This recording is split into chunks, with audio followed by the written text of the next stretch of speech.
Assalamualaikum warahmatullahi wabarakatuh.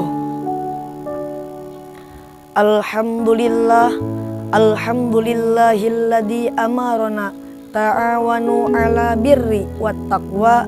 Asyhadu an la ilaha illallah wahdahu la syarikalah wa asyhadu anna Muhammadan abduhu wa rasuluh la nabiyya ba'da. Amma ba'd. Pertama-tama dan paling utama, marilah kita panjatkan puji serta syukur kepada Tuhan penguasa alam, Zat pencipta ketujuh langit. Dialah Allah Subhanahu wa ta'ala, yang maha pengasih lagi maha penyayang. Salawat beserta salam semoga terlimpah curahkan kepada suri tauladan kita, yakni Habibana wan Nabiyana wa Syafi'ana wa Maulana Muhammadin sallallahu alaihi wasallam. Beliau telah mengantarkan umat manusia dari zaman jahiliyah menuju peradaban yang penuh cahaya kebenaran. Semoga kita selaku hambanya yang taat dan berhak mendapatkan syafaatnya di yaumil qiyamah. Amin ya rabbal alamin. Sejatinya manusia Allah ciptakan sebagai makhluk sosial yang membutuhkan satu sama lainnya. Allah Subhanahu wa ta'ala berfirman dalam Al-Quran, A'udzu billahi minasyaitonir rajim. Bismillahirrahmanirrahim.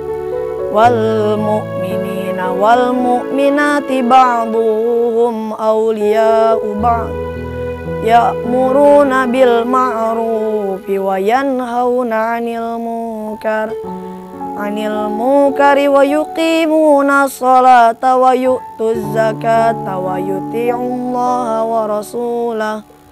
Ulaika sayarhamuhumullah. Innallaha azizun hakim. Dan orang-orang mukmin laki-laki dan orang-orang mukmin perempuan, sebagian mereka menjadi para penolong dari sebagian yang lain. Mereka yang menyuruh ma'ruf, mencegah munkar, dan melaksanakan sholat secara berkesinambungan, menunaikan zakat, dan mereka taat kepada Allah dan Rasul-Nya. Mereka akan dirahmati Allah. Sesungguhnya Allah maha perkasa lagi maha bijaksana. Quran Surah At-Taubah ayat 71. Hadirin rahimakumullah. Oleh karena itu, izinkanlah saya pada kesempatan ini untuk menyampaikan syariat Islam yang bertemakan menolong sesama makhluk hidup dalam kehidupan sehari-hari. Sebagai makhluk sosial, kita harusnya jangan terus-menerus mengharapkan pertolongan dari orang lain, tetapi kita harus berkontribusi dalam hal menolong orang lain. Selagi itu baik, marilah kita tolong dalam kehidupan sehari-hari. Yang kaya bantu yang miskin, yang bahagia bantu yang berduka, yang mampu bantu yang tidak mampu, yang pintar bantu yang bodoh, dan yang sehat bantulah orang-orang yang sakit. Terutama dari kabar yang terupdate ini, saudara-saudara kita di Nusa Tenggara Timur yang terkena banjir bandang. Juga para pahlawan kita yang ikut tenggelam bersama kapal selam KRI Nanggala.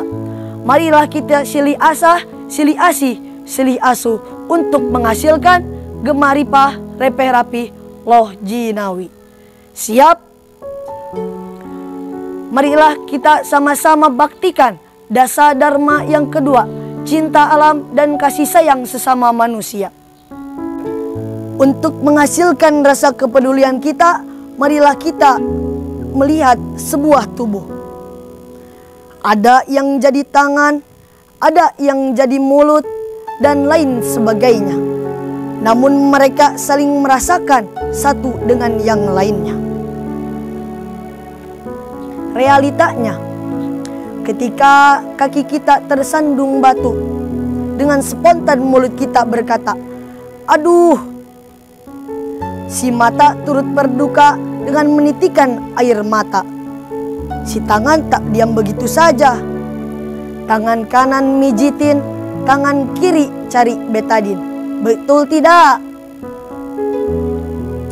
Bukan begini, kaki kesandung batu, kata si mulut. Rasain loh.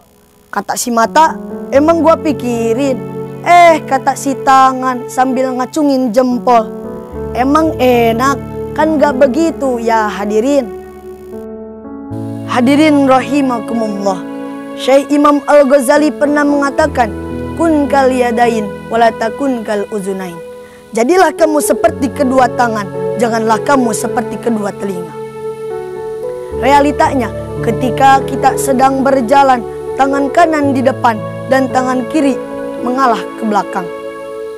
Begitulah kehidupan kita yang seharusnya saling merasakan dan saling memberikan harapan. Jangan seperti kedua telinga yang kerjaannya cuma ngiri. Coba hadirin, kita lihat telinga. Yang kanan pakai anting, yang kiri pun pasti mau. Betul? Dengan kita saling menolong, kita akan mendapatkan keutamaannya. Sebagaimana telah dikatakan Abu Hurairah radhiyallahu anhu, Nabi sallallahu alaihi wasallam bersabda, barang siapa yang melepaskan satu kesusahan orang lain, maka Allah akan melepaskan satu kesusahan di hari kiamat. Dan barang siapa yang mempermudah urusan orang lain, maka Allah akan mempermudah urusannya di dunia dan di akhirat. Barang siapa yang bisa menutupi aib seorang muslim, maka Allah akan menutupi aibnya di dunia dan di akhirat. Allah senantiasa menolong hambanya selama hambanya suka menolong saudaranya. Hadis riwayat Muslim. Oleh karena itu, marilah kita sama-sama antara sesama umat manusia, apalagi saudara yang seagama. Marilah kita saling menolong dalam berbuat kebajikan. Hadirin rahimakumullah, demikianlah yang dapat saya sampaikan. Kurang lebihnya mohon dimaafkan. Sebagai kesimpulan, bahwasanya jika ada yang meminta pertolongan kepada kita dalam hal kebaikan, maka tolonglah. Dengan kita saling tolong menolong, maka timbal baliknya akan ada yang menolong kita, terlebih pada hari kiamat nanti. Wallahul muwafiq ila aqwabit thoriq. Wassalamualaikum warahmatullahi wabarakatuh.